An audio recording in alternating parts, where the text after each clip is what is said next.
Mẹ, Khuynh Thành, vừa rồi nghe Giang thần y nói ba con không còn sống được bao lâu nữa. Có thật không? Nếu ba con qua đời, vậy mẹ sống còn có ý nghĩa gì nữa? Phu nhân, người mất không thể sống lại. Phu nhân vẫn nên nén bi thương. Đúng vậy, đến cả Giang thần y cũng không chữa được. Cho dù là ai đến, e rằng cũng bó tay. Căn bệnh này tôi có thể chữa. Vị này là... Mẹ, đây là thần y con mời đến. Anh ấy nói bệnh gì cũng chữa được. Bệnh gì cũng chữa được? Chưa có ai dám trước mặt lão phu nói khoác như vậy. Xin hỏi, anh tốt nghiệp học viện y nào vậy? Tôi không phải tốt nghiệp học viện y. Người này ngươi mời từ đâu đến vậy? Chính là ta, mời từ phố đi bộ đến. Phố đi bộ? Hóa ra là một tên lang băm lừa đảo, dám lừa tiền đến tận nhà họ Liễu ta. Tin ta lập tức báo cảnh sát bắt người nhốt vào tù không? Phu nhân, bệnh tình của vị bệnh nhân này chỉ có ta mới chữa được. Ta chỉ hỏi ngươi một câu, chữa hay không chữa? Chữa, ta chữa. Tiền khám bệnh 1.000 vạn không thành vấn đề. Chỉ cần cứu sống được Bảo Quốc, bao nhiêu tiền cũng được. Mẹ thật sự tin hắn sao? Chỉ cần còn một tia hy vọng, mẹ cũng không muốn bỏ lỡ. Ngươi tốt nhất là chữa khỏi cho cha ta. Nếu không, ta sẽ không để ngươi ra khỏi cửa này. Tránh ra.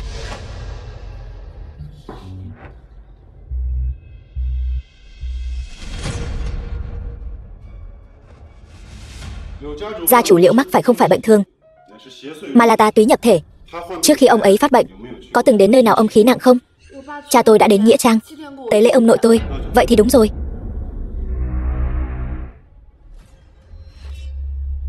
Yêu nghiệt, bản tiên tôn ở đây, còn không mau hiện nguyên hình.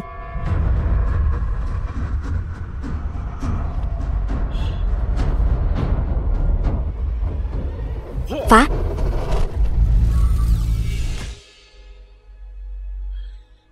Ba, chồng.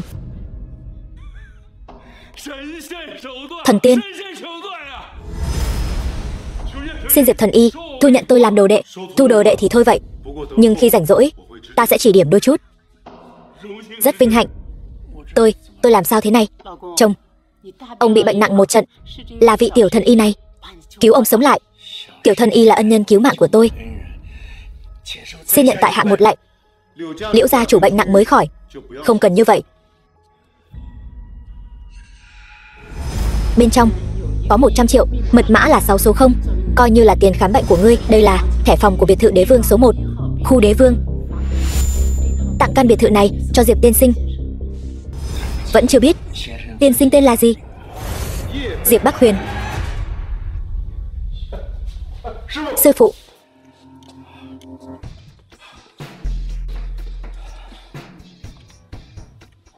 chúng ta nhất định phải kết giao với người này. Hắn rất có khả năng là một vị tông sư y võ song tu. Cái gì? Đại tông sư?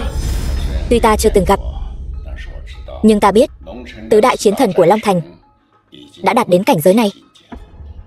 Ba, vậy ý của ba là vị Diệp tiên sinh này thực lực ngang ngửa với tứ đại chiến thần? Đúng vậy.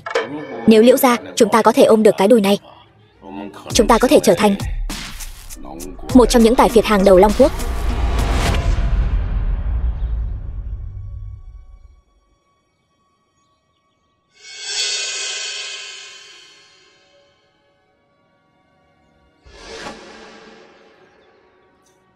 Kỳ Kỳ, con có thích cái cặp sách đó không? Không thích. Xấu ôm, lại còn đắt. Cái đó bao nhiêu tiền? Xin chào, cái này thì sao? Được đặt làm riêng từ xưởng phim hoạt hình, 500 đồng. Đắt quá, con không mua. Ông bà kiếm tiền mua thuốc cho Kỳ Kỳ. Cặp sách của con vẫn chưa hỏng, vẫn còn đeo được mà. Kỳ Kỳ, ba có tiền, mua được. Sau này ba sẽ kiếm tiền nuôi con, được không? Kỳ Kỳ bị bệnh rồi, sắp qua đời rồi. Mua về cũng vô dụng. Thật ra con biết Con bị bệnh, mà còn bệnh rất nặng. Các bạn đều nói con là đồ xui xẻo, phải tốn rất nhiều tiền. Kiki, con tin tưởng ba. Ba có cách chữa khỏi cho con. Không chỉ chữa khỏi bệnh cho con, mà còn bình an vô sự, đưa con đi gặp mẹ. Vậy chúng ta móc ngoéo nhé. Móc ngoéo treo ngược 100 năm. Không được nuốt lời. Ba. Con gọi ta là gì? Ba. Thi Vận, con gái chúng ta cuối cùng cũng nhận ta rồi. Nó còn nói nhớ em nữa. Đợi đi, vài hôm nữa tôi sẽ đến đón em về. Giấy treo thưởng. Tiểu nữ mắc bệnh lạ, tha thiết cầu xin danh y chữa trị. Nếu có thể chữa khỏi, sau khi việc thành, xin dâng tặng thiên hương đậu khấu. Tiểu nữ có thể lấy thân báo đáp. Còn có chuyện tốt như vậy sao? Nghe nói con gái của Dược Vương xinh đẹp lắm. Cái cáo thị treo thưởng này không dễ lấy đâu. Nếu không chữa khỏi bệnh của Lục tiểu thư thì đi vào bằng chân, sẽ phải ra bằng cáng. Không đến mức nghiêm trọng như vậy chứ. Không đâu, mấy người vào trước đó cậu không biết đâu. Có người tự xưng là y thánh, có người tự xưng là y thần, còn có người xưng là chuyên gia y học nước ngoài. Kết quả đều bị người ta đánh gãy 2 chân, khiêng ra ngoài. Căn bệnh này tôi có thể chữa. Người trẻ, chính cậu là người nhận cáo thị treo thưởng. Đúng vậy, quy củ của Lục mẫu nhân ta, những người có mặt ở đây đều biết. Nếu cậu không đủ bản lĩnh, ta sẽ rất tức giận, hậu quả sẽ rất nghiêm trọng. Vậy nên cho cậu một cơ hội để hối hận. Ta chỉ hỏi ông một câu, nếu tôi chữa khỏi bệnh của tiểu thư nhà ngài, thiên hương đậu khấu có thể cho tôi không? Nếu cậu thực sự có thể chữa khỏi bệnh cho con gái ta, thiên hương đậu khấu là của cậu. Còn đem con gái ta gả cho cậu, kèm theo 100 triệu đồng tiền hồi môn. 100 triệu đồng thì thôi vậy, tôi chỉ cần thiên hương đậu khấu. Vậy cũng được, Ngô tiên sinh. Tiểu thư thế nào rồi? Sinh mệnh của tiểu thư, Lục tiểu thư, đang giảm xuống. Chúng tôi đã cố gắng hết sức rồi. Mời.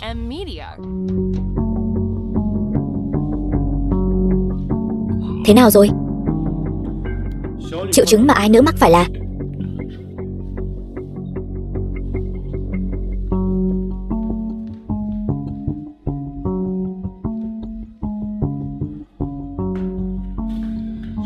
Tào tiên sinh lần này chịu xuống núi chữa bệnh cho tiểu nữ.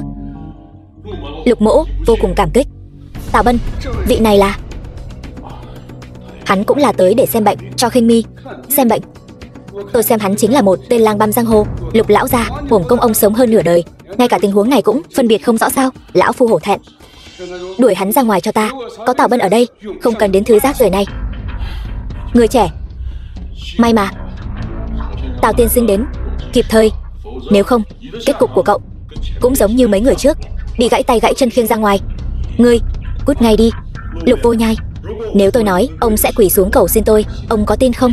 Quỳ xuống cầu xin ngươi? Ngươi nói đùa gì vậy? Người đâu? Đuổi hắn ra ngoài cho ta. Khoan đã, tiểu tử dám cá không? Cá gì? Nếu tôi chữa khỏi bệnh của Lục tiểu thư, ngươi lập tức quỳ xuống, dập đầu 3 cái cho tôi, sau đó tự chặt một tay rồi cút khỏi đây. Nếu ngươi chữa không khỏi, ta mặc ngươi xử trí. Tào tiên sinh, Dược Vương không cần nhiều lời, ngươi cần làm chính là canh chừng tiểu tử này cho kỹ, đừng để nó chạy thoát. Tào tiên sinh cứ yên tâm. Tiếp theo, hãy mở to tròng mắt của ngươi ra, nhìn cho kỹ vào. Lục tiểu thư mắc chứng âm hàn, ta có thể chữa. Vậy thì tốt quá. Hắn ta định dùng châm cứu. Đây là Cửu Dương châm pháp. Cửu Dương châm pháp là gì vậy? Cửu Dương châm pháp là bảo vật mà mỗi đời trung y nước ta truy cầu cả đời, là báu vật vô giá. Nghe nói có thể khiến người bệnh khôi phục nguyên khí, bách bệnh bất xâm, thậm chí có thể cải tử hoàn sinh. Chẳng phải đã thất truyền rồi sao? Sao ngươi có thể nhận ra được? Không thể sai được. Trước đây ta đã đọc được ghi chép về nó trong một cuốn cổ thư. May mắn thay, bệnh của Lục tiểu thư ta đã chữa khỏi rồi. Đa tạ Tào thần y. Dám hỏi thần y, vừa rồi ngài thi triển có phải là Cửu Dương thần châm không? Đúng vậy, chính là Cửu Dương thần châm. Mở rộng tầm mắt rồi. Tiểu tử, bệnh của Lục tiểu thư giờ ta đã chữa khỏi rồi. Ngươi bây giờ lập tức quỳ xuống, dập đầu 3 cái, rồi tự chặt tay, cút khỏi đây.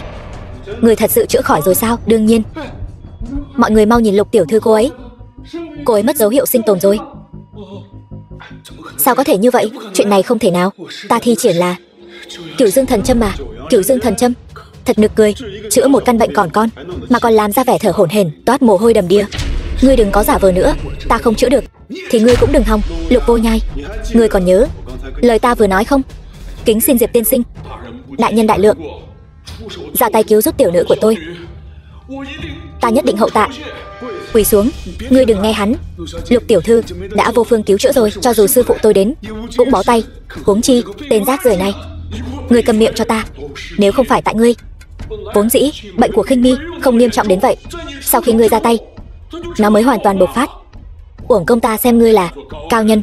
Bây giờ xem ra, quả nhiên giống như Diệp tiên sinh đã nói, ngươi chính là một tên đầu đường xó chợ.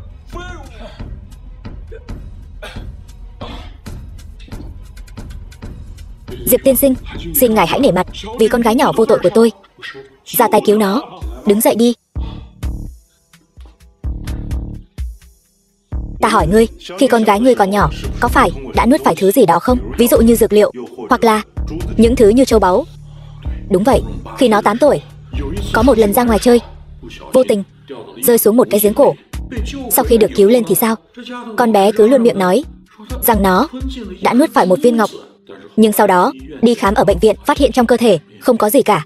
Ta muốn xem thử ngươi làm thế nào để cứu sống một người đã khuất.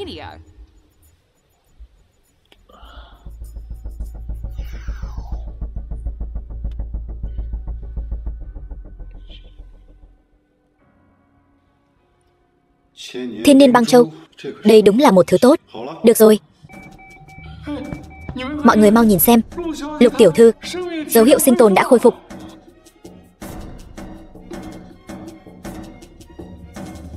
Ba ơi, họ đều là những người ba mời đến để chữa bệnh cho con. Khinh Mi, con thực sự đã khỏe lại rồi. Đặc biệt là vị Diệp tiên sinh này, chính là cậu ấy đã cứu sống con. Sao có thể như vậy được?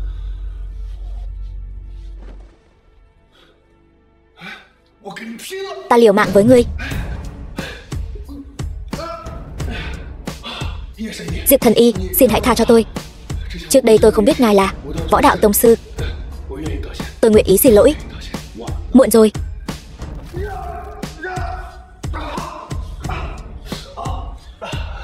Ta phế một tay của ngươi. Ngươi tâm phục chưa? Tôi tâm phục khẩu phục. Diệp thần y, đa tạ Diệp thần y không lấy mạng tôi. Đa tạ Diệp thần y.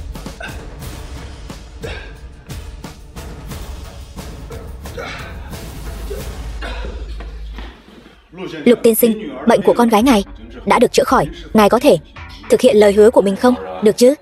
Ta sẽ gả con gái ta cho ngươi, còn cho ngươi thêm 100 triệu làm của hồi môn. Ta không nói đến chuyện này, mà là thiên hương đậu khấu. Được, thiên hương đậu khấu, không vấn đề gì. Mau, mang thiên hương đậu khấu đến đây.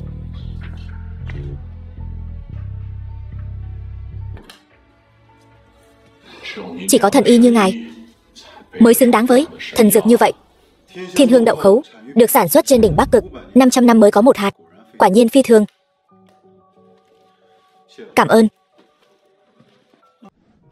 Triệu gia chủ, nghe nói Giang Thành xuất hiện một vị thần nhân, tên là Diệp Bắc Huyền, tự xưng là tiên tôn, có thể triệu hồi cửu thiên thần lôi. Không ít gia tộc ở Giang Thành đều tôn sùng người này. Giang Thành sắp có biến động lớn rồi. Ta cũng nghe nói rồi. Nếu có thể được vị tiên tôn này để mắt tới, hai nhà chúng ta sẽ như rồng bay lên trời. Nhưng nghe nói vị Diệp tiên tôn này là cao nhân ẩn giật. Việc này phải xem duyên phận thôi. Đúng rồi, việc chuẩn bị hôn lễ thế nào rồi? Triệu gia chủ cứ yên tâm, ta đã sắp xếp tại khách sạn Vân Đỉnh Thiên Cung, sẽ không làm lỡ hôn kỳ của tiểu nữ và quý công tử đâu. Tốt. 3 ngày sau.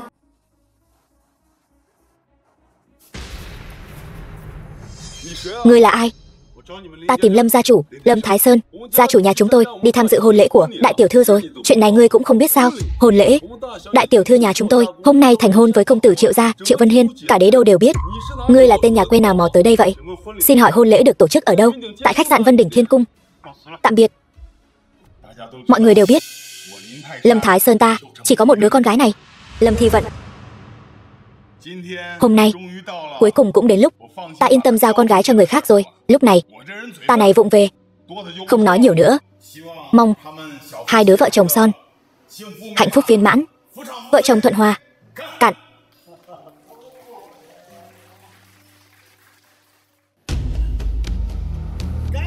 Cảm ơn.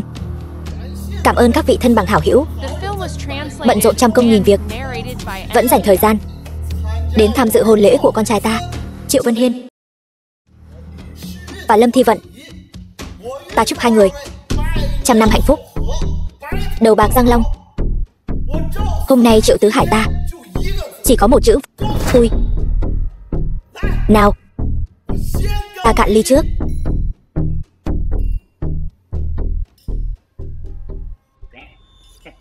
Chúng tôi nhận được một tấm thiệp mời, nói nhất định phải đích thân trình lên cho lão ra xem.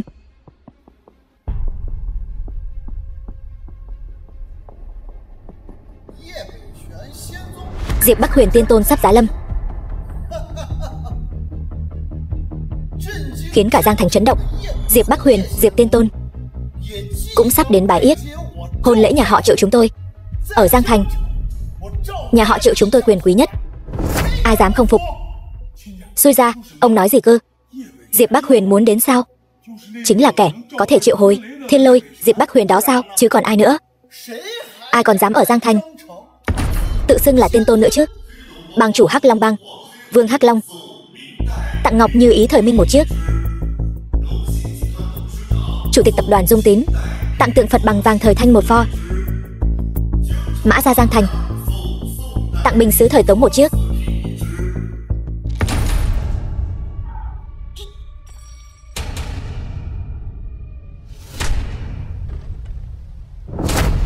Tại hạ tặng một cỗ quan tài, chúc Triệu gia chủ thăng quan phát tài, đại cát đại lợi.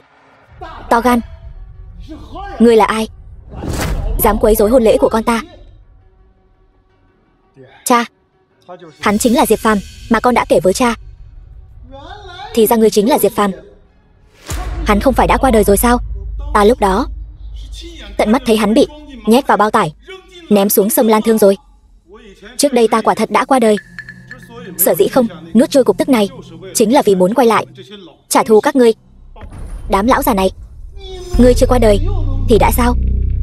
Triệu gia ta bây giờ là một trong tứ đại gia tộc Giang Thành, quyền thế ngập trời.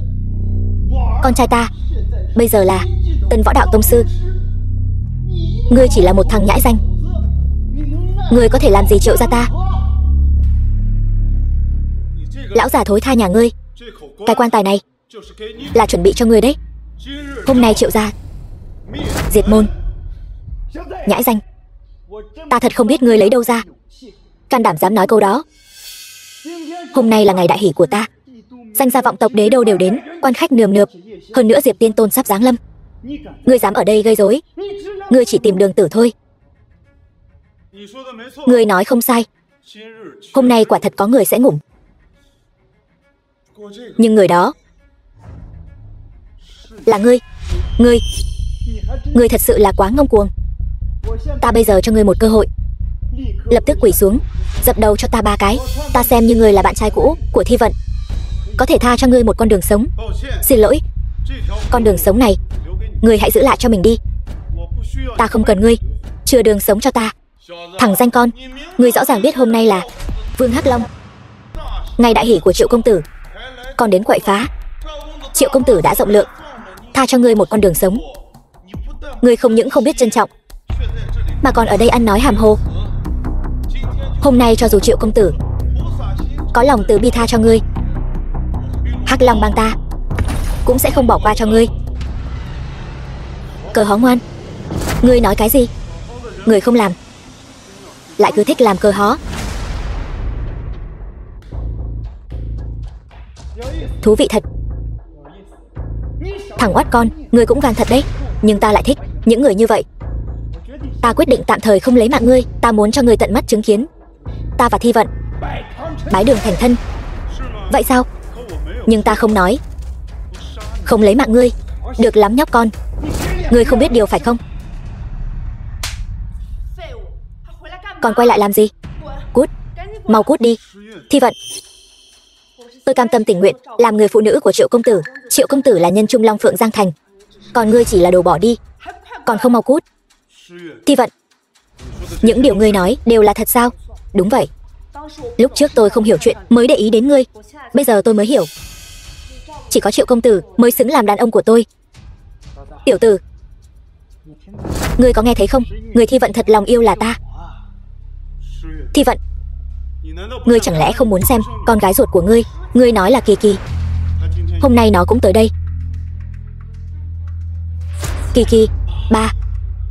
Ngươi không phải nói cái nhiệt trùng này sống không nổi nữa sao? Điều này không thể nào. Nó trúng phải kỳ độc của Triệu gia ta, đã mắc bệnh bạch cầu rồi. Được rồi, thì ra người hạ độc con gái ta là ngươi. Là ta hạ độc thì sao? Cái nhiệt trùng này vốn dĩ không nên sống. Kỳ Kỳ, mẹ, ngủ đi. Hộ thân pháp chú. Sao có thể như vậy? Thật cảm động. Diệp Phàm, ta phải cảm ơn ngươi. Cho ta xem một màn kịch cảm động như vậy. Càng phải cảm ơn ngươi dẫn theo nghiệt chủng này tự chui đầu vào lưới, tiết kiệm thời gian cho chúng ta đi tìm các ngươi. Ta cũng phải cảm ơn ngươi tập hợp toàn bộ Triệu gia về đây để khỏi phải tốn công đi tìm từng người mà lấy mạng. Thi Vận, chọn ta hay chọn hắn? Sau này mẹ không ở bên con phải nghe lời ba. Biết chưa? Ta có thể gả cho ngươi, nhưng ta có một điều kiện. Điều kiện gì? Thả Diệp Phàm và con gái ta. Diệp Phàm, hôm nay là ngày cưới của ta và Thi Vận không nên thấy máu dẫn theo con của ngươi. Cút ngay cho ta. Nếu ta nói không cút thì sao? Vậy ngươi chính là không biết điều rồi. Thi Vận, ngươi cũng thấy rồi đấy, không phải ta không buông tha hắn, mà là tự hắn tìm đường tử. Diệp Phàm, ngươi nghe ta khuyên một câu, dù ngươi không vì mình mà nghĩ, cũng phải vì con gái chúng ta mà nghĩ. Thi Vận, thực ra ta có thể không đi, những người này trong mắt ta chỉ là một lũ sâu kiến.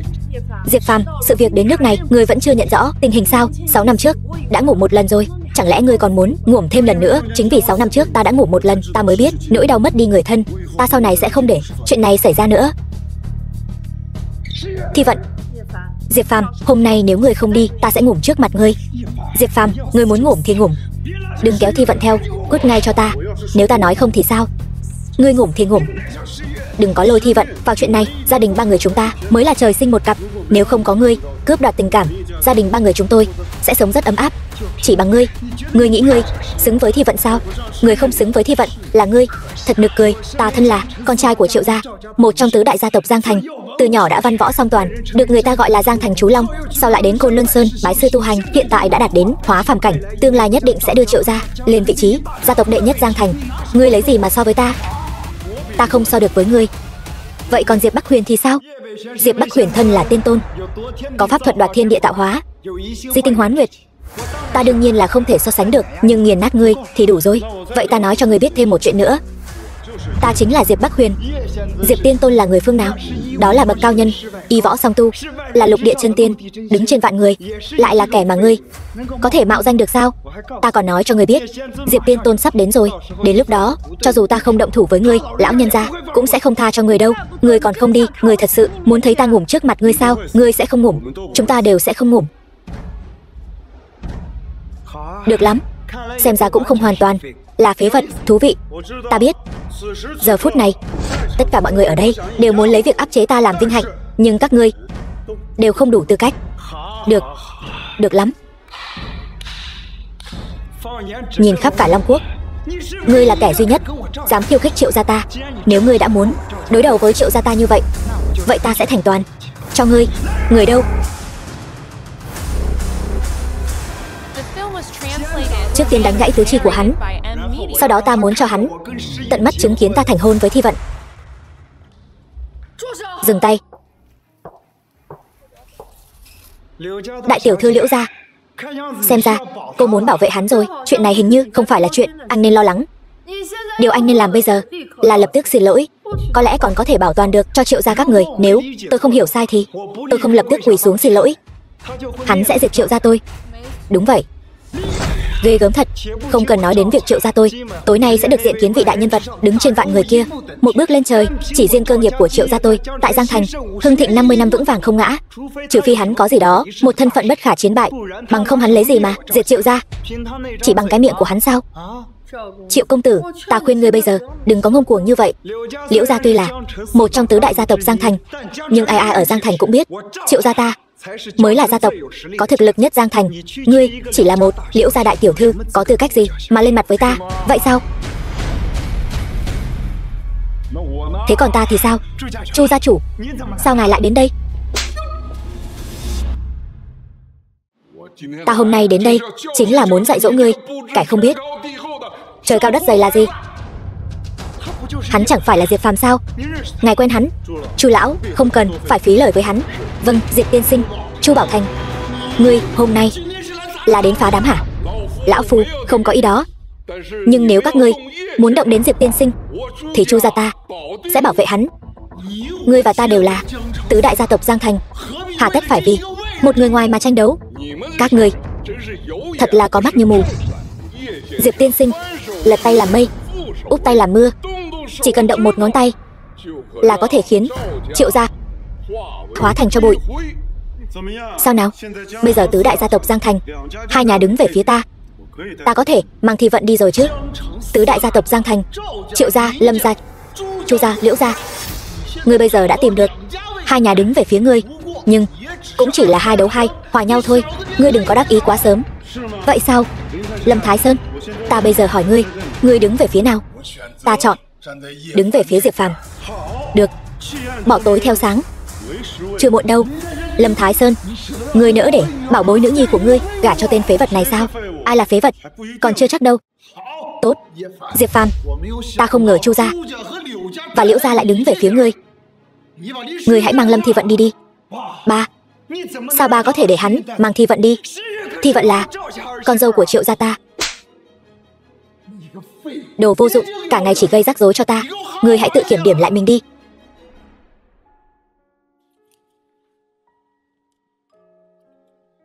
Diệp Phàm, 6 năm qua ngươi đã đi đâu? Ngươi đã thuyết phục Liễu gia và Chu gia ủng hộ ngươi như thế nào? Thật ra năm đó, sau khi ta bị Triệu gia ném xuống sông, có một lão đạo sĩ đã cứu ta. Hơn nữa, ông ấy còn truyền thụ cho ta một số y thuật. Ta chỉ giúp Liễu gia và Chu lão gia tử một việc nhỏ thôi mà. Cho nên hai người họ nợ ta một ân tình. Ra là vậy. Vậy họ nói cái tên Diệp Bắc Huyền là ai vậy? Cái đó ta không biết. Kỳ Kỳ, Tiểu Phàm, mau gọi xe cấp cứu. Nhanh gọi điện thoại. Alo, 120 hả? Bệnh viện. Bác sĩ, con gái tôi sao rồi? Là mẹ của Diệp Kỳ phải không? Phải, tôi đây. Triệu chứng hiện tại của Diệp Kỳ đã đến giai đoạn cuối của bệnh bạch cầu. Chúng tôi hiện đang chuẩn bị tiến hành điều trị bảo tồn cho cháu, tức là khả năng hồi phục không còn lớn nữa. Mọi người hãy chuẩn bị tâm lý. Thi Vận, em yên tâm, anh dù lên 9 tầng trời, xuống tận U Minh, cũng nhất định sẽ giành lại mạng sống cho Kỳ Kỳ. Con trai, con không phải giỏi y thuật sao? Xem có cách nào khả quan không? Cách thì có, nhưng con cần mượn một chút ngoại lực. Ngoại lực gì? Con cần một lò luyện đan. Lò luyện đan? Mẹ đừng lo lắng nữa, con nhất định sẽ chữa khỏi bệnh cho Kỳ Kỳ. Thôi nào, cả nhà 3 người vừa mới đoàn tụ, Kỳ Kỳ lại. Tôi khuyên mọi người đừng làm những việc vô ích nữa. Hiện nay trong nước bệnh bạch cầu giai đoạn cuối, khả năng điều trị khỏi vẫn chưa có.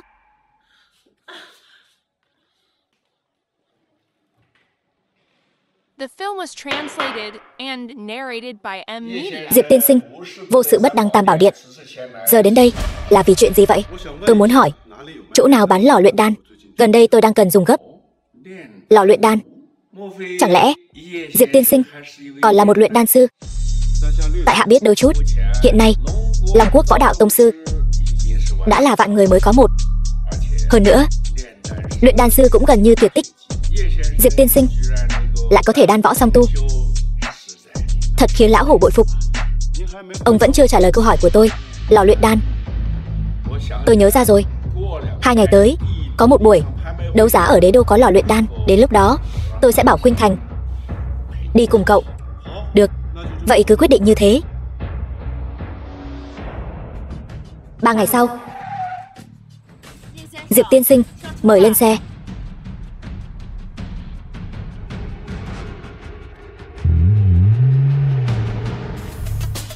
Rất vui vì mọi người đã đến. Buổi đấu giá lần này vẫn là quy tắc cũ. Chúng tôi sẽ đấu giá một số thứ mà tu sĩ cần. đan dược hiện tại trong nước, cũng như trọng điểm của phiên đấu giá lần này chính là một lò luyện đan. Hoan nghênh mọi người tích cực tham gia đấu giá để có được món đồ ưng ý. Vậy thì vật phẩm đầu tiên là một bộ công pháp địa cấp trung kỳ, tên là Liệt Diễm Trảm. Giá khởi điểm là 1.000 vạn. 1.000 vạn. Chỉ với 1.000 vạn mà muốn có được công pháp địa cấp, ta ra 2.000 vạn, 3.000 vạn, 5.000 vạn. Một bộ công pháp rác rưởi như vậy mà cũng đòi 5.000 vạn. Đầu óc bị lừa đá hả? Diệp tiên sinh, ngài có hứng thú với công pháp này sao? Không, tôi chỉ thấy một bộ công pháp rác rưởi thế này mà lại có thể được trả giá cao như vậy.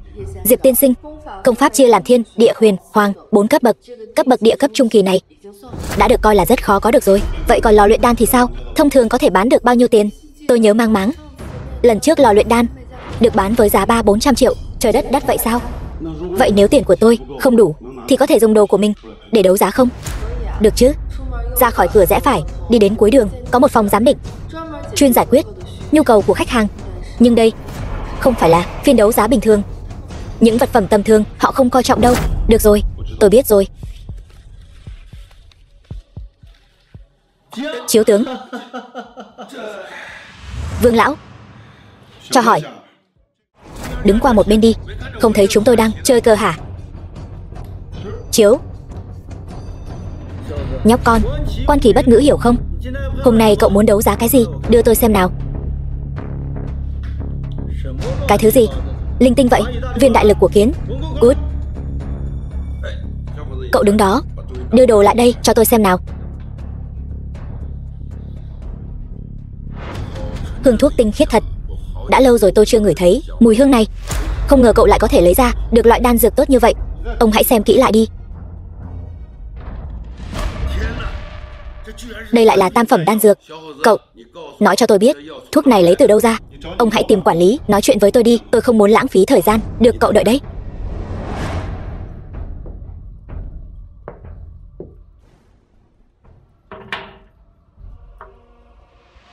Thiệu Di Thi. Sao vậy Vương lão? Đại tiểu thư, bên ngoài có một chàng trai mang theo một viên tam phẩm đan dược, muốn đến đấu giá. Hơn nữa, xem ra là mới được luyện chế gần đây. Cái gì? Nhanh, mau đưa tôi đi gặp người sở hữu viên đan dược này.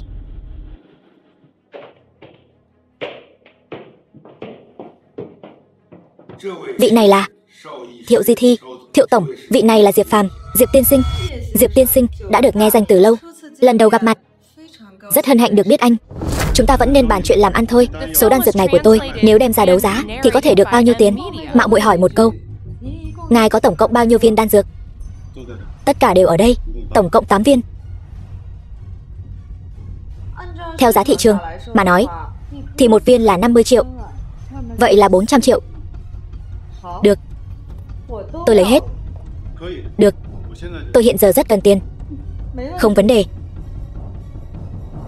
Trong tấm thẻ này tổng cộng là 400 triệu. Tốt, tôi còn có việc, xin phép rời đi trước.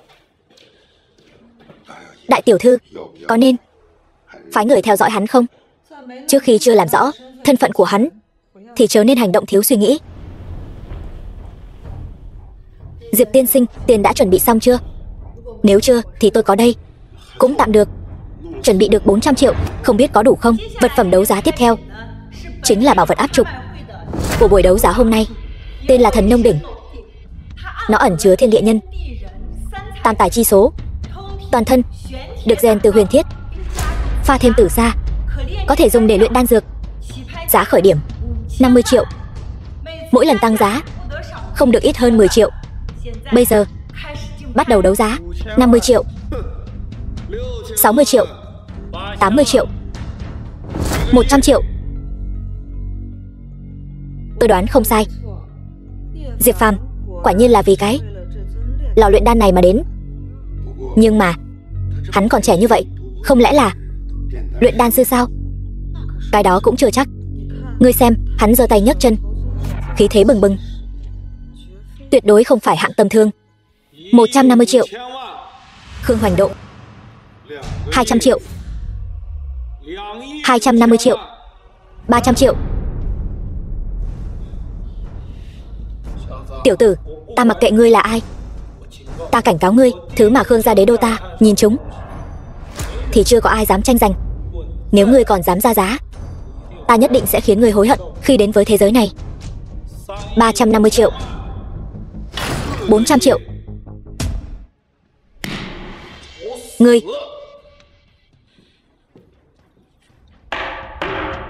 thành giao. Khương đại thiếu, nếu không đủ tiền thì lần sau hãy đến, hà tất phải tức giận như vậy. Nếu mọi người đều giống như ngài thì ai còn dám đến buổi đấu giá của tôi nữa. Ngài nói có đúng không? Được rồi, lần này tôi nể mặt Thiệu gia.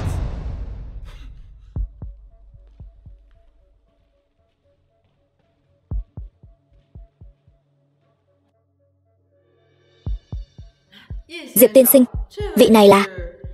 Xin chào, tôi tên là Liễu Khuynh Thành, đại tiểu thư Liễu gia Giang Thành.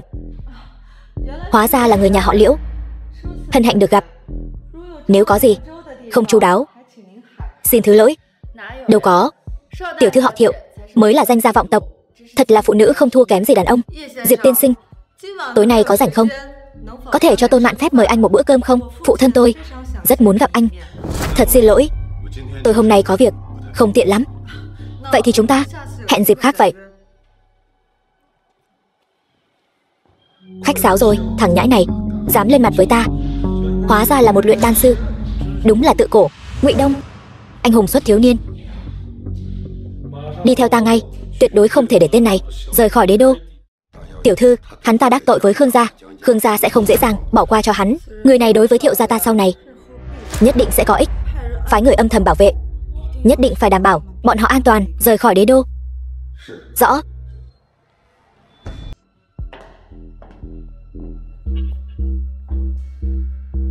Vất vả rồi.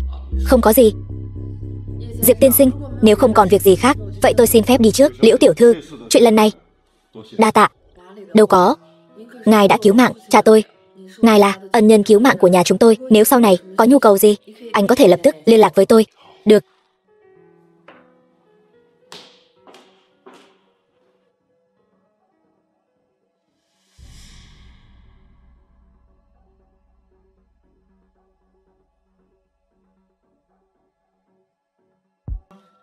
Diệp tiên sinh, ngươi đến rồi.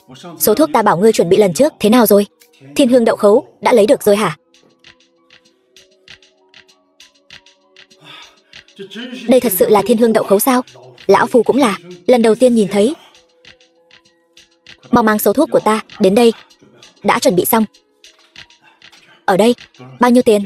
Cái này là do nhà họ Ngô chúng tôi tặng cho ngài. Vậy thì ngại quá. Được quen biết với một vị võ lâm tông sư như ngài, chút đồ này có đáng là gì đâu. Vậy thì được rồi. Vậy tôi không khách sáo. Số dược liệu này chiều nay phiền ông gửi đến biệt thự đế vương là được. Dạ vâng. Sao không thấy cô Ngô? Ngô Tĩnh, nó đi tu luyện với sư phụ rồi, chiều mới về. Hay là cậu ở lại dùng bữa? Tôi sẽ bảo nó trực tiếp xin lỗi cậu. Ăn cơm thì khỏi, tôi để lại chút đồ cho cô ấy.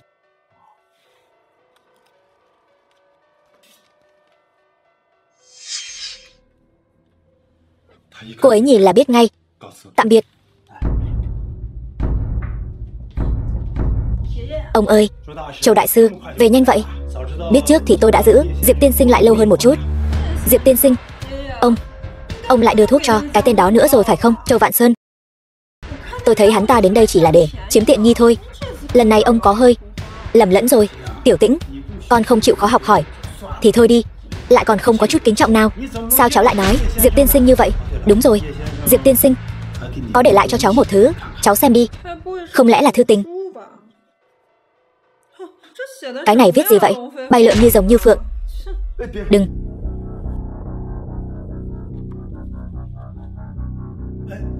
Châu đại sư, chuyện này là sao? Cái này viết gì vậy?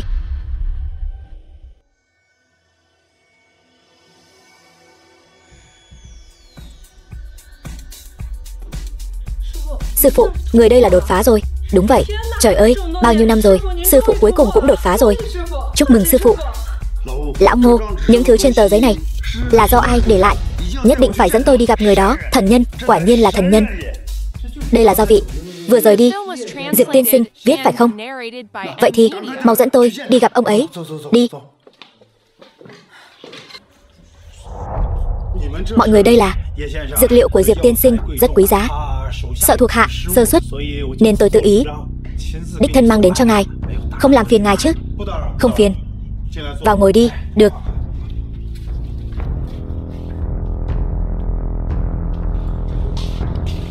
Cái này, đây là thần nông đỉnh sao? Tương truyền cái đỉnh này là do thần nông thị thượng cổ đúc nên, hội tụ tinh hoa trời đất, linh khí nhật nguyệt. Hôm nay được thấy tận mắt, thật là ba đời có phước. Diệp tiên sinh, chẳng lẽ anh còn là luyện đan sư sao? Cũng coi là vậy. Trời ơi, Diệp tiên sinh, tại hạ là Châu Vạn Sơn, đặc biệt đến để cảm tạ chỉ điểm của tiên sinh. Nếu tôi không đoán nhầm thì ông chính là sư phụ của Ngô Tĩnh phải không? Đúng, ta quả thật là sư phụ của Ngô Tĩnh. Tờ giấy của tiên sinh khiến tôi được lợi, không chỉ cải thiện võ công khiếm khuyết của tôi, mà còn giúp tôi đột phá một tầng cảnh giới. Từ nay về sau, tôi nguyện bái Diệp tiên sinh làm thầy. Xin đứng dậy. Châu tiên sinh, ngài đã ngoài 70, còn tôi mới ở tuổi 30. Ngài bái tôi làm thầy, há chẳng phải loạn luân cương thường? Cái này cũng đúng. Bất quá, nếu có thời gian tôi sẽ chỉ điểm cho ngài. Vậy, đa tạ Diệp tiên sinh. Tiểu nữ Ngô Tĩnh nguyện bái Diệp tiên sinh làm thầy. Sư phụ ở trên xin nhận đệ tử nhất bái. Cái này, Diệp tiên sinh, ngài cứ nhận cháu gái tôi làm đồ đệ đi. Con bé ấy thật sự là một hạt giống tốt. Nhưng mà nếu sư phụ không đồng ý, đệ tử sẽ quỳ mãi ở đây không dậy. Thôi được rồi, thấy tên con cũng có chữ Tĩnh, cũng coi như có duyên với đạo gia. Ta sẽ nhận con làm đồ đệ. Đạo hiệu Thanh Liên. Đa tạ sư phụ. Tôi phải đi luyện đan rồi. Chư vị, xin mời về cho. Vậy, cáo từ.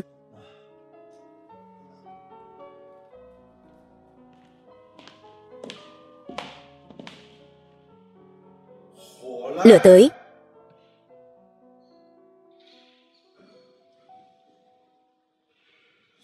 Tả thủ vi dương, hữu thủ vi âm, âm dương giao hội,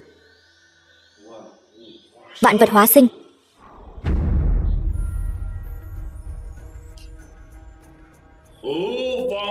Đạo hữu phương nào ở đây độ kiếp? Chuyện gì thế này? Lão phù tu đạo trăm năm, chưa từng thấy qua.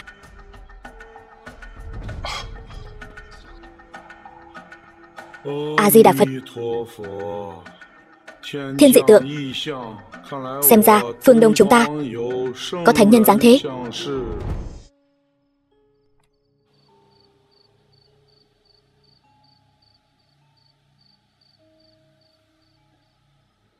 Kỳ Kỳ, con cảm thấy thế nào rồi? Mẹ, con thấy ngực không còn khó chịu nữa, tim cũng không còn đau nữa. Thật sao? Vâng. Bác sĩ, mau kiểm tra cho con gái tôi. Làm kiểm tra ngay đi. Thật là chưa từng nghe thấy, chưa từng thấy qua. Tất cả các chỉ số của Diệp Kỳ vậy mà đã trở lại bình thường. Chuyện này sao có thể như vậy được? Đây là một kỳ tích chưa từng có trong lịch sử y học thế giới. Kỳ Kỳ, bệnh của con đã khỏi rồi. Mẹ, con khỏi rồi sao? Khỏi rồi, khỏi hẳn rồi. Bà ơi, bệnh của Kỳ Kỳ khỏi rồi. Kỳ Kỳ sau này sẽ không phải uống thuốc nữa. Ông bà cũng sẽ không bị kẻ xấu bắt nạt nữa. Thật sao? Mẹ, thật đó. Mẹ xem, đây là báo cáo kiểm tra của bệnh viện. Mẹ, những năm qua mẹ vất vả rồi. Nói gì vậy? Đợi lát nữa ăn cơm xong, chúng ta đến nhà cậu hai con một chuyến. Đến nhà cậu hai của con biệt tích bao nhiêu năm nay. Bệnh của Kỳ Kỳ, nhà cậu hai mày đã giúp đỡ không ít. Tin tốt như vậy, chúng ta nhất định phải nhanh chóng báo cho cậu ấy biết. Cậu hai con mà biết được, chắc chắn sẽ rất vui. Được, em có ở nhà không? Chị, sao chị lại tới đây? Em xem chị dẫn ai đến này. Tiểu Phàm về rồi. Cậu hai của Diệp Phàm. Là Tiểu Phàm hả? Dương Tuyết Nhi, em họ của Diệp Phàm. Lâu lắm không gặp cậu, cháu là Tiểu Phàm. Dạo này cậu khỏe không? Cũng tạm được. Nhưng mà thấy cháu về, cậu rất mừng. Đừng đứng đó, mời vào, mời ngồi. Vợ em đâu? Ở ngoài kia kìa. Tuyết Nhi, cô cả con và anh họ con cũng đến rồi đấy. Sao còn chưa rót nước? Ba không thấy con đang bận hả? Họ tự rót được. Con bé này toàn tại em chiều hư nó đấy.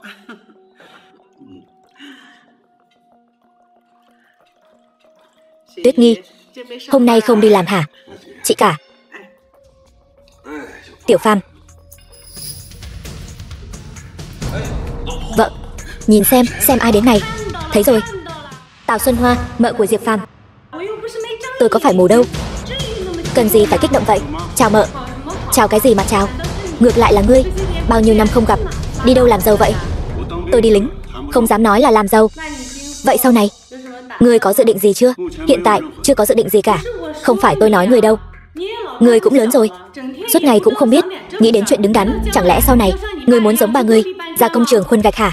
Xuân Hoa, nói chuyện kiểu gì vậy? Tôi nói sai sao? Nhà nó còn dắt theo một đứa ăn bám, bị bệnh bạch cầu. Bao nhiêu năm nay nhà mình bỏ tiền ra, còn ít sao? Em dâu, hôm nay tôi đến đây là muốn báo cho hai người một tin mừng cực lớn. Bệnh bạch cầu của Kỳ Kỳ đã khỏi rồi. Đúng vậy, là Tiểu Phàm chữa khỏi đấy. Nó ở bên ngoài học được chút y thuật. Bệnh của Kỳ Kỳ khỏi rồi. Thật sự khỏi rồi. Tiểu Phàm còn có tài lẻ này nữa hả? Vừa hay, tôi ở bệnh viện tỉnh có quen biết, có thể cho nó vào bệnh viện tỉnh làm việc. Vậy thì tốt quá. Tôi đang lo nó không tìm được việc làm đây. Thôi đi, dựa vào nó học ở bên ngoài 2 năm, làng băm giang hồ, còn muốn đi làm ở bệnh viện y học cổ truyền. Hắn ta ngay cả chứng chỉ hành nghề y cũng không có.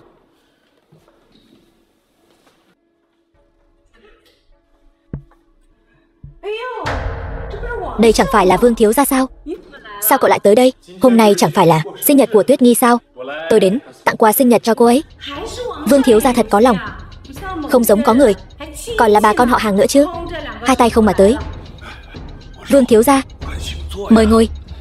Mời cậu ngồi. Tuyết Nghi, hôm nay là sinh nhật của em. Anh đã chuẩn bị cho em một bữa tiệc sinh nhật. Hôm nay đến đây chính là để mời em tham dự bữa tiệc. Vương thiếu gia thật chu đáo. Tuyết Nghi, nếu đã là lời mời của Vương thiếu gia, vậy tôi sẽ tham gia. Vương Vũ. Tuyết Nghi, anh họ của con vừa mới từ ngoài trở về, bữa tiệc của mọi người cũng dẫn anh họ theo nhé. Cũng để anh họ làm quen với các thiếu gia ở đây. Vương thiếu gia, cậu sẽ không phiền chứ? Không phiền. Anh họ phải không? Xem tôi chơi anh thế nào.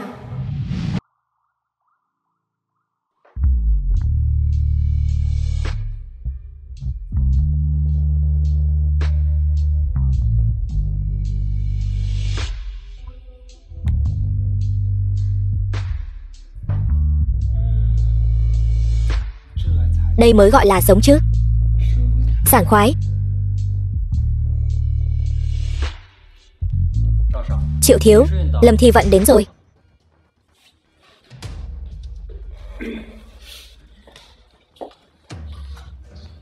Triệu thiếu, Thi Vận, cô cuối cùng cũng đến rồi. Triệu thiếu, anh gọi tôi đến là để...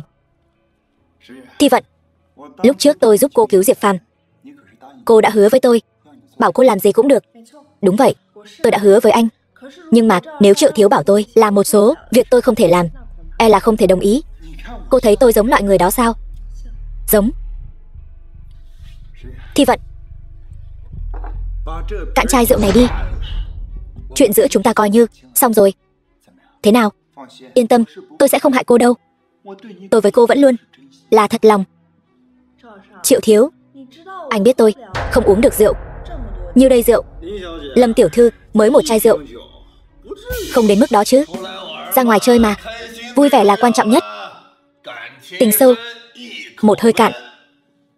Triệu thiếu, cho Diệp tiểu thư xem nào. Được. Hôm nay vui vẻ, tôi sẽ uống với Thi Vận một chén. Được. Triệu thiếu hào phóng.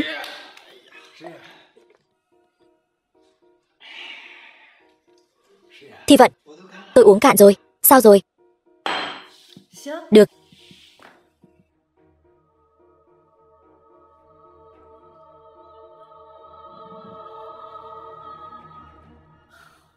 Triệu thiếu, tôi không phải muốn trốn rượu, tôi uống không nổi nữa. Nếu uống không nổi thì uống với tôi một ly dao bôi, sao nào? Chuyện của chúng ta coi như xong. Rót rượu.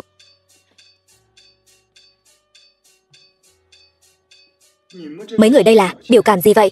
Không muốn xem tôi uống dao bôi, chẳng lẽ còn muốn xem cái gì kích thích hơn nữa sao? Ngươi mù hả? Sao lại rót rượu như vậy? Là ngươi. Nếu đã thích uống rượu dao bôi như vậy, tôi uống cùng ngươi thế nào?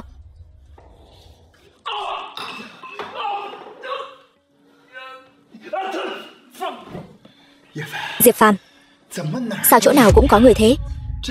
Đây là hội sở Hào Môn Giang Thành, chỉ có Hào Môn Giang Thành mới có tư cách vào đây. Sao ngươi lại trà trộn vào được? Tôi dùng 2 chân bước vào đây. Thi Vận, em không sao chứ? Không sao. Để em uống rượu này đã. Em không muốn nợ ân tình của người nào đó. Em thôi đi. Đừng uống nữa. Em không nhận ra là họ đang đùa giỡn em sao? Được, nếu hai người đã đến rồi thì hôm nay không ai được rời khỏi đây cả. Vậy sao? Nếu tôi nhất định phải đi thì ngươi chính là thứ không biết điều. Người đâu? Ngươi sẽ hối hận. Tôi sống đến từng tuổi này mà còn chưa biết hối hận là gì. Vậy thì để tôi dạy cho ngươi biết.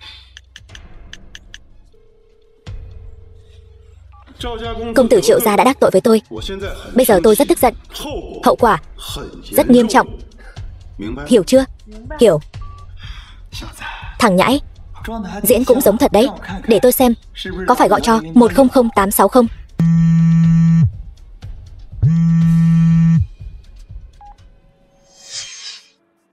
Triệu Vân Hiên, tại sao nhận được điện thoại lại bỏ đi? Có lẽ anh ta có việc gì đó. Diệp Phàm, tại sao mỗi lần đều có thể chuyển nguy thành an vậy? Anh có chuyện gì giấu em phải không? Anh có thể giấu trời giấu đất, nhưng không dám giấu vợ yêu của anh. Chỉ có anh là biết nói chuyện. Chí Trung, cháu ngoại của anh ra vẻ ta đây lắm đấy. Hôm nay là tiệc mừng thọ 80 tuổi của chúng ta. Nó lại để những bậc trưởng bối như chúng ta phải đợi nó một mình. Mợ, cháu xin lỗi, trên đường bị tắc xe, cháu đến muộn. Diệp Phàm, ngoại nhớ cháu lắm. Mấy năm nay cháu đi đâu vậy? Mất tích 6 năm rồi. Ngoại ơi, 6 năm nay cháu đi lính, sau đó được quân đội điều đi làm nhiệm vụ đặc biệt, không thể liên lạc với gia đình. Đi lính là việc tốt, lần này về thì làm việc cho tốt vào. Bố mẹ cháu cũng già rồi, tương lai phải dựa vào cháu đấy. Cảm ơn ngoại đã quan tâm. Bà nội, hôm nay là sinh nhật 80 tuổi của bà. Củ nhân sâm 100 năm trường bạch này là cháu nhờ người quen mới mua được. Chúc bà sống lâu trăm tuổi, sức khỏe dồi dào. Mua quà đắt tiền như vậy làm gì? Chỉ cần tấm lòng là đủ rồi. Mẹ, đây là tổ yến vàng quý giá của Đông Nam Á. Chúc mẹ phúc như Đông Hải, thọ tỷ Nam Sơn. Tốt, đều tốt. Quà cáp gì đó không quan trọng, quan trọng là cháu nội cháu ngoại của tôi đều thành tài. Có kẻ nào đó chắc là không đến tay không? Đến ăn trực chứ. Quà của tôi quý giá hơn tất cả mọi người ở đây. Có tiền cũng không mua được, còn có tiền cũng chẳng mua nổi. Vậy tôi muốn xem thử anh họ mang món quà quý giá gì đến đây. Đây chính là quà của tôi. Cái hộp nhỏ xíu này có thể chứa món quà quý giá gì được. Anh đừng có đùa với chúng tôi chứ. Quà gì? Các người mở ra sẽ biết.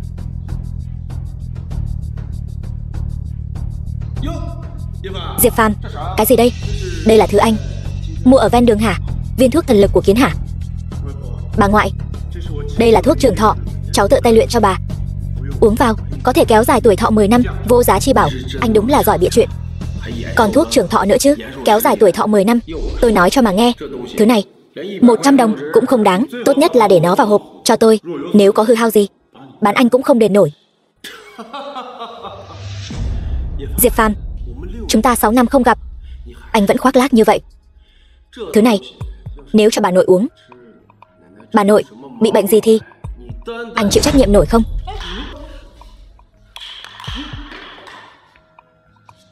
Anh điên hả? Mẹ, thôi được rồi, Diệp Phàm, anh sẽ phải trả giá cho hành vi của anh. Anh bảo tôi trả giá sao? Thân phận của chúng ta khác nhau một trời một vực. Anh chỉ là một tên phế vật, còn tôi là phó tổng giám đốc của tập đoàn Liễu Thị, tập đoàn lớn nhất Giang Thành. Có thể nói là nhất nhân chi hạ, vạn nhân chi thượng. Sao anh có thể khiến tôi trả giá được? Vậy anh có biết ngay cả chủ tịch của tập đoàn Liễu Thị các người, Liễu Bảo Quốc, trước mặt tôi cũng phải ngoan ngoãn chắp tay. Vậy anh giỏi quá ha. Anh nói vậy thì chủ tịch của chúng tôi đến đây còn phải quỳ lại anh. Anh cũng xứng sao? Anh cũng xứng nhắc đến tên của chủ tịch chúng tôi trước mặt chủ tịch của chúng tôi. Anh còn không bằng một con cờ hó. Vậy anh có tin tôi gọi điện ngay cho chủ tịch của các người, bảo ông ta đích thân đến đây cụng ly với tôi không? Diệp Phàm, đủ rồi. Rốt cuộc cậu muốn giả vờ đến bao giờ? Tôi giả vờ? Tôi giả vờ cái gì? Cậu thật là cao ngạo viễn vông, tâm cao khí ngạo. Cậu không thể nào thực tế một chút, từng bước là một người tốt sao? Đợi đến khi các người biết được thân phận thật sự của tôi, sẽ chỉ biết cúi đầu trước tôi. Cậu có thân phận gì? Mợ chẳng lẽ không thể tin tưởng tôi một lần sao? Tôi làm sao tin tưởng cậu được? Diệp Phàm, cậu chính là một tên khốn nạn, cầm thú. Vâng. Đây rốt cuộc là chuyện gì đã xảy ra vậy? Ông có biết Tuyết Nhi hôm nay tại sao không đến không? Nó nói với tôi, cậu ấy đã cưỡng bức nó. Diệp Phàm, nó là em họ của cậu đấy. Sao cậu có thể ra tay được? Tôi không có. Mợ nghe cháu giải thích. Cậu giải thích cái gì? Tuyết Nhi đã nói hết với tôi rồi. Tôi vốn dĩ không muốn nói, nhưng mà chuyện này giống như một tảng đá lớn đè nặng trong lòng tôi, đè đến mức tôi thở không nổi. Cầm thú, xúc sinh, đó là em họ của cậu đấy. Sao cậu có thể làm ra chuyện như vậy với em họ của mình? Cậu còn là người nữa không? Con trai, đây rốt cuộc là chuyện gì vậy? Nhà chúng ta tuy nghèo, nhưng con cũng không thể làm chuyện như vậy với em họ của con. Mẹ, con bị họ vu oan. Ai vu oan ngươi? Con gái tôi dùng trinh tiết của mình để vu oan cho ngươi sao? Thôi được rồi, đừng cãi nhau nữa. Xuân Hoa, con có thể nói rốt cuộc là chuyện gì đã xảy ra không? Hôm đó là sinh nhật của Tuyết Nhi. Nó uống say quá. Tuyết Nhi nói với con là Diệp Phàm cõng nó về. Diệp Phàm còn cởi đồ của nó. Chuyện sau đó Tuyết Nhi nói nó không nhớ nữa.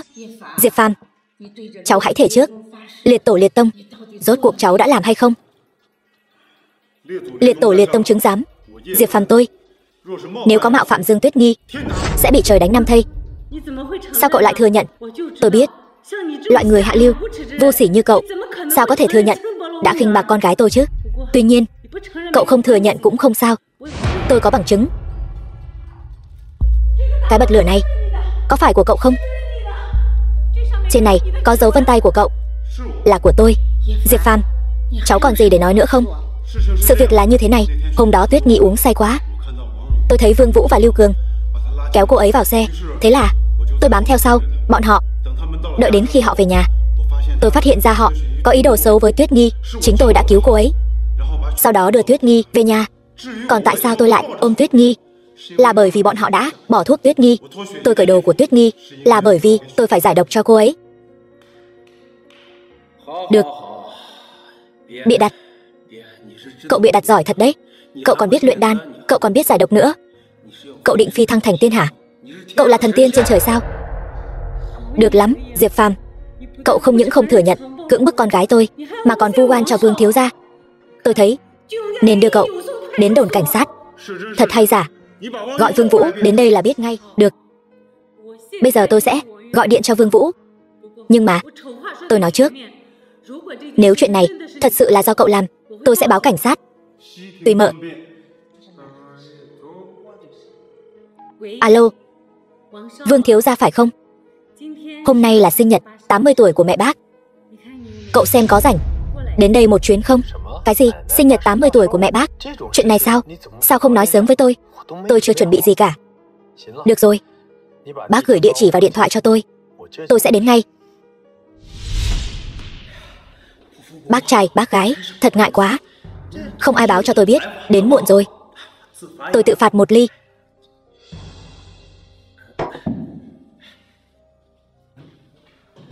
Bà ơi, bà đừng giận mà.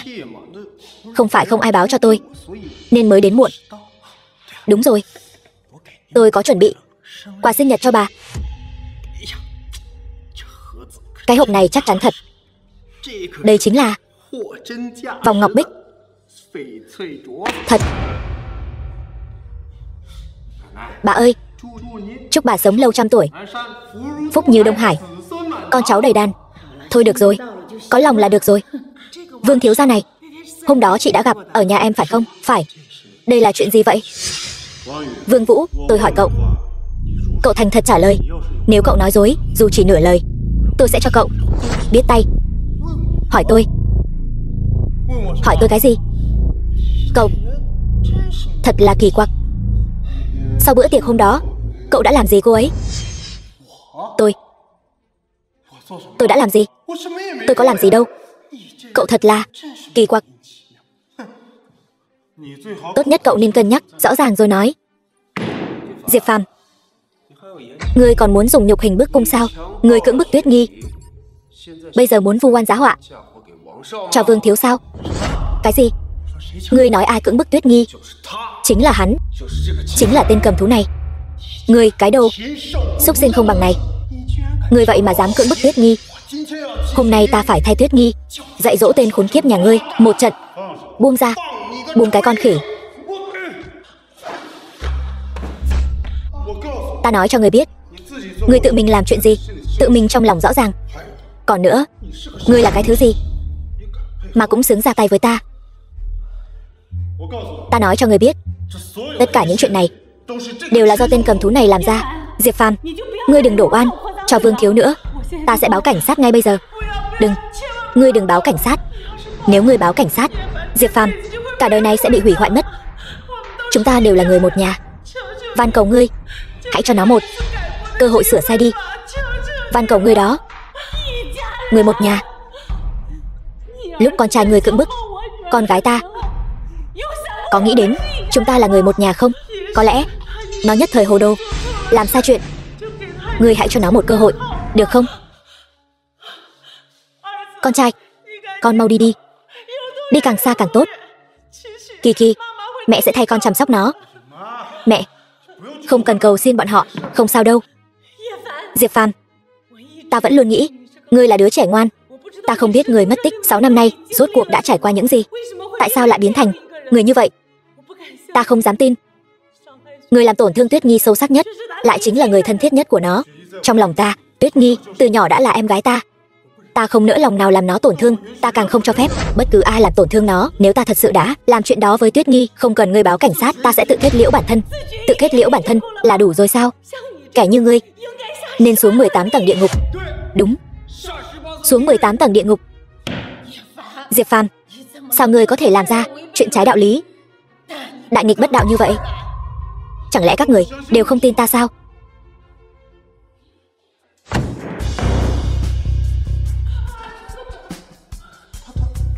Sao hắn lại có sức mạnh lớn như vậy? Diệp Phàm, ta sẽ không tha thứ cho ngươi.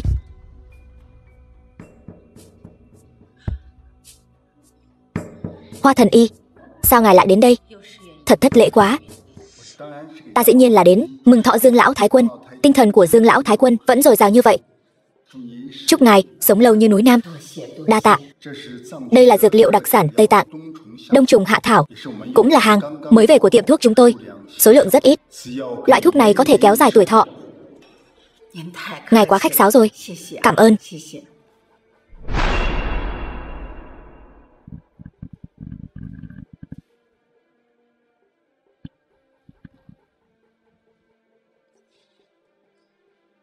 Không thể nào. Không thể nào. Là thật. Không ngờ lão phu còn sống mà lại được gặp bảo bối này. Lão phu mất cũng không tiếc. Chân phẩm tuyệt thế. Hoa Thần Y, viên thuốc này thật sự hữu dụng sao? Lão thái quân, viên thuốc này là do ai bào chế? Mau đưa ta đi gặp hắn. Xin ngài. Tôi quỳ xuống cho ngài cũng được. Hoa Thần Y, rốt cuộc là chuyện gì vậy? Viên thuốc này là thần đan thượng cổ, diên thọ đơn. Uống một viên có thể kéo dài tuổi thọ 10 năm. 10 năm. Ta cũng chỉ thấy trong cổ tịch hiếm như lông phượng sừng lân. Những năm nay ta vẫn luôn dốc sức tìm hiểu công thức của loại đan dược này. Ta dám dùng tính mạng bảo đảm viên thuốc này giá trị không dưới 100 triệu. Không. Chờ đã. Không thể nào. Hoa Thần Y, ông nhất định là nhầm rồi. Hay là ông xem lại đi. Nghịch tử. Viên thuốc này có thể khiến ta sống thêm 10 năm. Vậy mà ngươi lại phá hủy nó. Ngươi, cháu cũng không biết. Đúng rồi, nhất định là Diệp Phàm trộm. Là hắn ta trộm. Mọi người đã nghe nói về Tiệt Tiên Tôn chưa? Tiệt Tiên Tôn, lão thân có nghe nói qua. Nghe nói vị tiên tôn này rất lợi hại. Đó là điều đương nhiên. Tiên tôn đại nhân nghe nói có bản lĩnh triệu hồi thiên lôi, lật tay thành mây. úp tay thành mưa. Bản lĩnh vô cùng cao cường. Vương gia chúng tôi thư mời dự tiệc tiên tôn này. Thật trùng hợp. Vương gia cũng có. Lợi hại. Vương gia quen biết tiên tôn, nhất định sẽ bay cao bay xa. Ta không cầu quen biết tiên tôn, ta chỉ cầu quen biết khách mời. Trong tiệc tiên tôn là đã mãn nguyện rồi. Khách mời trong tiệc tiên tôn có những khách mời nào? Trước tiên là tứ đại gia tộc Giang Thành, sau đó là Dược Vương các đế đô, Cương gia đế đô, Thiệu gia đế đô. Trời ơi, tam đại gia tộc đế đô, giá lâm Giang Thành. Vị tiên tôn này thật sự là thần thông quảng đại. Lão thân, giá mà có cơ hội diện kiến tiên tôn thì tốt biết mấy. Chuyện này dễ thôi. Vương gia chúng tôi có 2 tấm vé vào cửa. Chúng tôi tặng bà 1 tấm. Bà có thể vào trong. Chúng tôi biết nói gì đây. Thật sự quá cảm tạ. Cảm tạ gì chứ? Với mối quan hệ giữa tôi và Tuyết Nghi, chúng ta sau này đều là người một nhà cả. Đừng khách sáo. Phải rồi, không thể để Diệp Phàm đi được. Tôi ghét nhất loại kẻ cưỡng bức này. Chuyện này cậu cứ yên tâm. Diệp Phàm đã bị tôi đuổi ra khỏi nhà rồi. Cha, con dò la được một tin quan trọng. Đừng vội, từ từ nói. Có tin gì? Vị Diệp tiên tôn kia nghe nói đang ở biệt thự đế vương. Đó là lễ vật ra mắt mà Liễu gia tặng cho ngài ấy. Con mau chóng mang lễ vật đã chuẩn bị đến biệt thự đế vương bái kiến Diệp tiên tôn. Được, cha, con đi ngay bây giờ.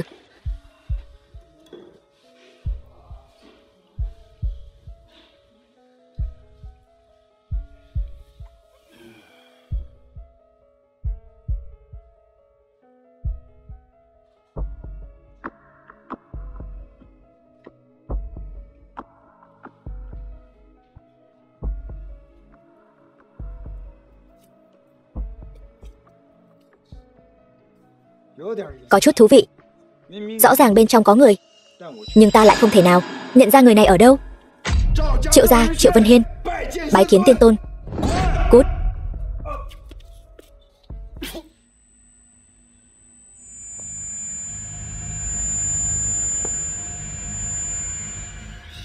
Tiên tôn quả nhiên lợi hại. Chỉ một tiếng sư tử hống đã đánh ta trọng thương. May mà có hộ mạnh ngọc bội cha tặng, nếu không ta chắc chắn đã mất mạng. Bây giờ ta nhất định phải khiến ngươi quy phục Triệu gia ta.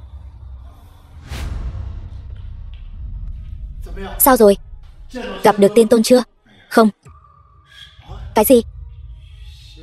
Tiên tôn thật sự là cao nhân ẩn mình, nhưng chỉ cách một cánh cửa. Ngày ấy chỉ một tiếng sư tử hống đã đánh bay con, ngay cả hộ mạnh ngọc bội cũng vỡ nát. Cái gì? Sao có thể như vậy? Con đến biệt thự đế vương, đứng ở cửa cầu kiến. Ngày ấy chỉ quát một tiếng cút, liền đánh bay con. Một chữ đã đánh bay con. Âm thanh đó giống như sấm sét bên tai vậy.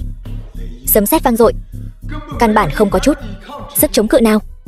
Lẽ nào tiên tôn đã đạt đến Nguyên Anh cảnh? Vậy tại sao ngài ấy lại vô cớ ra tay với con? Có lẽ là ngài ấy đang tâm trạng không tốt. Hỗn xược. Tiên tôn tu luyện nhiều năm, tâm cảnh khác người thường. Chắc chắn là con đã đắc tội với tiên tôn. Cha, con còn chưa gặp tiên tôn, lấy đâu ra mà đắc tội với ngài ấy? Chuyện này thật kỳ lạ. Cha, đừng nghĩ nhiều nữa. Ngày mai là tiệc tiên tôn, mọi chuyện tự nhiên sẽ sáng tỏ thôi. Nhà họ Dương mời lối này. Không ngờ nhà chúng ta lại có thể ở tiệc tiên tôn, ngồi được vị trí tốt như vậy. Ngay cả tứ đại gia tộc Giang Thành cũng chưa chắc làm được. Mẹ, chẳng phải là nhờ Tuyết Nghi của chúng ta sao? Nếu không có con bé, chúng ta còn chẳng vào được đây. Tuyết Nghi, cháu nhất định phải giữ gìn mối quan hệ tốt với Vương thiếu gia. Vương thiếu gia là người đàn ông đáng để phó thác cả đời. Cháu đừng phụ lòng người ta. Bà nội, Tôi không có tâm trạng. Chẳng lẽ con vẫn chưa quên được tên khốn Diệp Phàm đó sao? Tên khốn đó đã làm chuyện tày trời như vậy. Tôi hận không thể lột ra, rút gân hắn. Mẹ đừng nói nữa. Bây giờ lòng con rối bời. Tuyết Nghi, lát nữa sẽ được gặp tiên tôn. Đừng ủ rũ nữa. Mọi người cố gắng thể hiện tốt vào. Biết đâu tiên tôn phất tay một cái, nhà họ Dương chúng ta sẽ bay lên như diều gặp gió. Tôi không tin con trai tôi lại làm ra chuyện như vậy. Không tin. Chẳng lẽ lại là Tuyết Nghi nhà ta vu oan giá họa cho nó? Lòng người khó đoán. Có những người bề ngoài thì đàng hoàng, nhưng thực chất là cầm thú. Theo tôi, hôm đó nên đưa nó đến công an, không nên thả nó đi. Dù sao cũng là chuyện nhà, không nên làm ầm ĩ. Chẳng lẽ hôm đó ở tiệc mừng thọ chưa đủ mất mặt sao? Mọi người ngồi bàn này. Sao? Đây là bàn số 1 mà. Bàn số 1 gì? Xem ra mọi người đã được tiên tôn đại nhân để mắt tới, sắp sửa bay lên cành cao rồi. Chúc mừng. Mong được như lời cậu nói. Đúng rồi. Tên Diệp Phàm đó cuối cùng xử lý thế nào rồi? Dù sao đây cũng là chuyện nhà chúng tôi, không thể làm ầm ĩ lên được. Dù sao Tuyết Nghi nhà chúng tôi vẫn chưa xuất giá. Tuyết Nghi, nếu em bằng lòng, anh có thể cưới em bất cứ lúc nào. Bây giờ tôi không có tâm trạng nói chuyện này. Tuyết Nghi, cả đời này kiếp này chỉ yêu mình em thôi. Hãy gả cho anh. Xin lỗi, bây giờ tôi chưa thể đồng ý với anh. Vương thiếu gia chỗ nào không xứng với con. Mẹ đừng nói nữa. Bây giờ lòng tôi rối bời. Tất cả là tại tên khốn Diệp Phàm. Nếu để tôi tóm được hắn, tôi nhất định đánh gãy chân của hắn. Ngươi muốn đánh gãy chân ai? Diệp Phàm, ngươi còn dám đến đây? Tại sao ta không dám đến? Tốt, rất tốt. Vậy thì hôm nay ta sẽ báo thù cho Tuyết Nghi. Ta đã nói rồi, chuyện đó không phải ta làm. Bớt nói nhảm tiếp chiêu. Vương thiếu gia.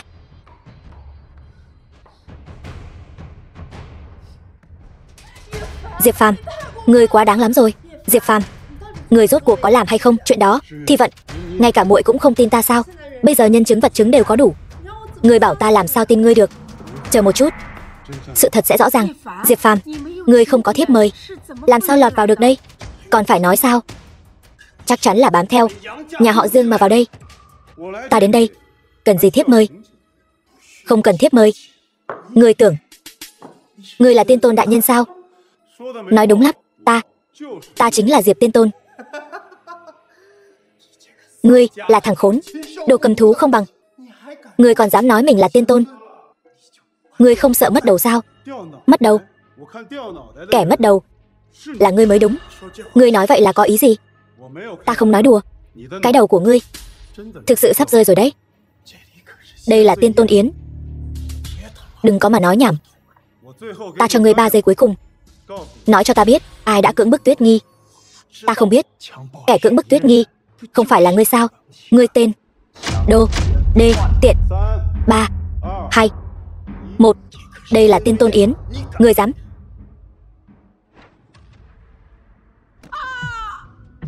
Sát hại người.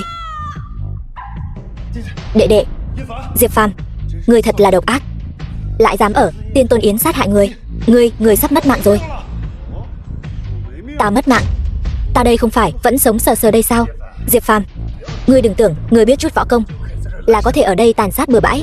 Ngươi dám ở tiên tôn yến đại khai sát giới, tiên tôn nhất định sẽ báo thù cho đệ đệ của ta. Diệp Phàm, ngươi còn đứng ngây ra đó làm gì? Mau chạy đi. Thi Vận, cảm ơn muội đã quan tâm. Ta thật sự không cần chạy. Không chỉ không cần chạy, ta còn phải tự chứng minh trong sạch. Liễu gia chủ, Diệp Phàm ở tiên tôn yến tàn sát bừa bãi, hại đệ đệ của ta. Kính xin Liễu gia chủ đòi lại công đạo cho ta. Nếu đệ đệ của ngươi thật sự vô tội, ta nhất định sẽ đòi lại công đạo. Nhưng nếu hắn tội đáng ngủm thì sao? Liễu gia chủ, ngươi có ý gì? Vương thiếu, ta đã chuẩn bị xong. Thân hình người đàn bà này quả là không tồi, ta thích. Ai đó? Đừng, có gì từ từ nói. Thả ta ra. Ngươi, tên tiểu nhân ti tiện, vô sỉ này.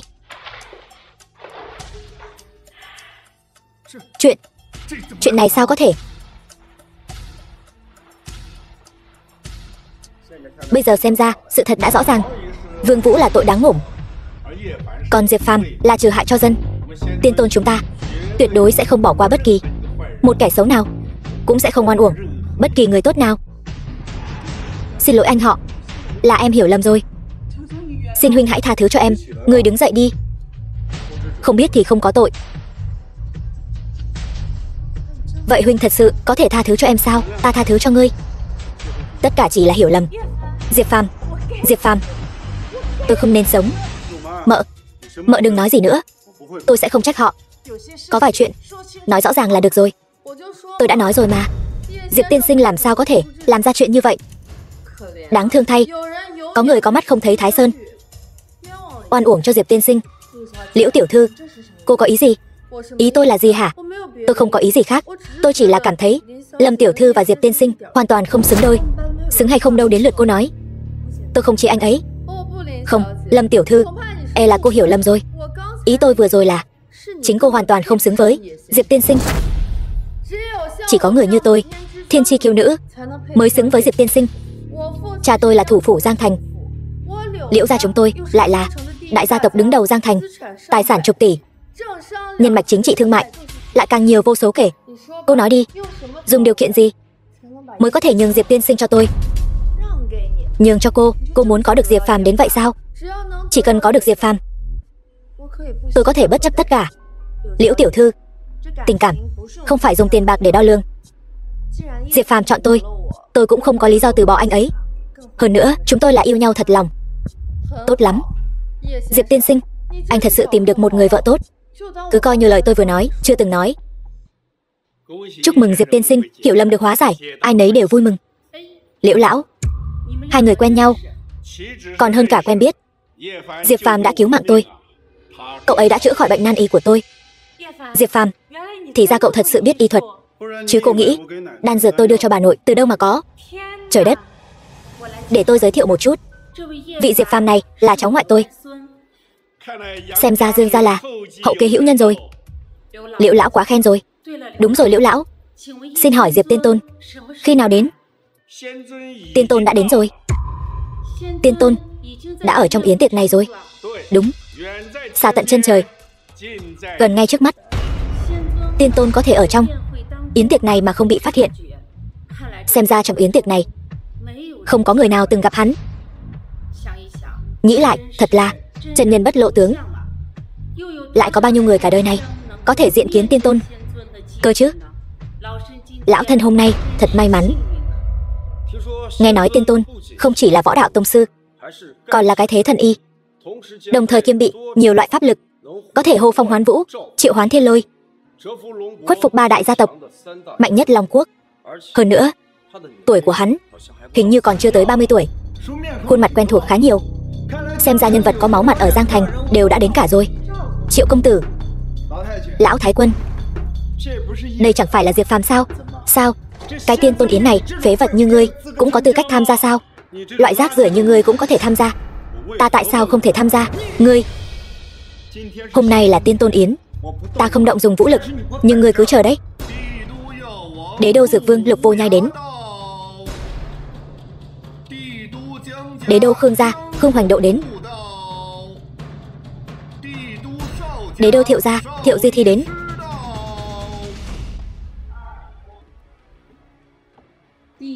Ba đại gia tộc đế đô giá lâm tiên tôn yến. Xem ra Giang Thành sắp đổi thay rồi. Đây chẳng phải là vì vị Diệp tiên tôn kia sao? Hắn là lục địa chân tiên ở Cửu Châu Long Quốc, có thể nói là vô địch thiên hạ. Nhân vật như thế này, Triệu gia ta nếu có thể kết giao, nhất định như cá gặp nước. Tiên tôn địa vị tôn sùng, nhân cách cao thượng, sao có thể để mắt loại tiểu nhân như ngươi? Ngươi nói vậy chẳng khác nào ngươi quen biết tiên tôn. Nói đúng lắm, ta chính là quen biết tiên tôn, bởi vì ta chính là tiên tôn. Đây là chuyện cười lớn nhất ta từng nghe trong năm nay. Phế vật như ngươi cũng dám mạo nhận là tiên tôn. Diệp Phàm, ngươi đừng có ăn nói bậy bạ. Chẳng lẽ ngươi không cần mạng nữa sao? Ngươi chắc là uống nhầm thuốc rồi, cẩn thận mất mạng đấy. Kẻ mất mạng là ngươi mới đúng. Tao mất mạng Ta thân là con trai của Triệu gia, một trong tứ đại gia tộc Giang Thành, không nói là quyền thế ngập trời, ít nhất cũng là phú giáp thiên hạ. Ở Giang Thành này, ai dám động đến một sợi tóc của ta? Triệu Vân Hiên, Triệu gia các người cướp vợ ta, hạ độc con gái ta, đánh gãy hai chân cha ta, âm mưu hãm hại ta, định dìm ta xuống sông. Món nợ này ta vẫn chưa tính với ngươi. Đồ phế vật như ngươi, lấy mạng thì đã lấy mạng rồi, cũng như dẫm một con kiến. Vậy thôi, ngươi còn có thể làm gì ta? Hay cho câu dầu nứt đố đổ vách, hay cho từ bá đạo? Ta thích nhất là đạp những kẻ phế vật như các ngươi dưới chân. Ta nói thật cho ngươi biết, đợi ta nịnh bợ được Diệp Tiên Tôn, thứ nhất sẽ ra tay với ngươi. Đừng tưởng núp sau lưng Liễu gia là ta không dám động đến ngươi, e rằng ngươi không thấy được ngày đó đâu. Ngươi có ý gì? Ta cho ngươi 3 giây, quỳ xuống cầu xin ta tha thứ cho ngươi, cũng cho Triệu gia của ngươi tìm một con đường sống. Nếu ta không hiểu sai, ta không lập tức quỳ xuống xin lỗi, ngươi sẽ diệt Triệu gia ta, phải không? Không sai, thật lợi hại. Chưa nói đến Triệu gia ta, lát nữa sẽ trực tiếp đối mặt với vị Diệp Tiên Tôn, một bước lên trời. Chỉ riêng cơ nghiệp của Triệu gia ta đứng vững ở Giang Thành 50 năm không ngã, ngươi lấy gì mà diệt Triệu gia ta? Nhờ cái miệng thối của ngươi sao? Đồ không biết sinh tử. Ta nói lại lần cuối, ta cho ngươi 3 giây, quỳ xuống cho ta. Điên rồi, ta thấy ngươi hoàn toàn điên rồi.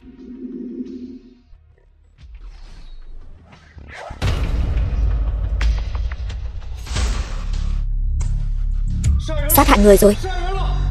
Ngươi, con trai Diệp Phàm, đồ khốn, dám ở Tiên Tôn Yến lấy mạng người trước mặt mọi người. Ngươi xong đời rồi. Ta xong đời rồi. Ta đây không phải vẫn còn sống sờ sờ đứng trước mặt ngươi sao? 3 vị gia chủ Diệp Phàm hắn trên Tiên Tôn Yến đại khai sát giới, các vị nhất định phải làm chủ cho ta. 3 vị gia chủ nói cho hắn biết, ta là bọn ta tham kiến Tiên Tôn. Cái gì? Diệp Tiên Tôn? Đúng vậy, hắn chính là nhân vật chính Tiên Tôn Yến lần này. Diệp Phàm hắn còn có một cái tên khác, gọi là Diệp Bắc Huyền, còn gọi là Bắc Huyền Tiên Tôn. Diệp Phàm, ngươi thật sự là Bắc Huyền Tiên Tôn? Sự đã đến nước này, ta cũng không giấu nữa. Đúng vậy, ta chính là Diệp Bắc Huyền. Cái gì? Chuyện này sao có thể như vậy? Không thể nào. Mới chỉ 6 năm. 6 năm hắn làm sao có thể trở nên như vậy? Trong mắt ngươi là 6 năm, ở chỗ ta là 6.000 năm. 6.000 năm này, ta dẫm lên núi xương trắng, biển máu núi thây, tổng cộng trải qua 18.954 kiếp mới tu được cảnh giới Tiên Tôn. Ta không tiếc phế bỏ toàn bộ tu vi, chỉ vì đợi đến ngày này. Ta muốn đích thân chém cái lão tặc này. Ngươi nói cái gì? Triệu gia, ngươi ném ta xuống sông, bá chiếm thê tử của ta, đầu độc nữ nhi của ta, đánh gãy chân phụ thân ta, tất cả những điều này đều là ngươi đứng sau chủ mưu. Ta không báo mối thù này, thề không làm người. Diệp Phàm, không. Diệp Bắc Huyền, không. Diệp Tiên Tôn, ngươi tha cho ta đi. Ngươi tha cho ta cái mạng này đi. Ta kiếp sau làm trâu cho ngươi. Ngươi muốn ta làm gì, ta liền làm cái đó. Làm người không tốt sao? Sao cứ phải làm súc vật? Kiếp sau đi. Chúc mừng Tiên Tôn, công đức viên mãn. Thi Vận, ta đã nói sẽ hứa cho nàng một đời vinh hoa. Lần trước ta nợ nàng một lần cầu hôn, lần này bù lại cho nàng. Lâm Thi Vận, lấy ta nha. Ta đồng ý.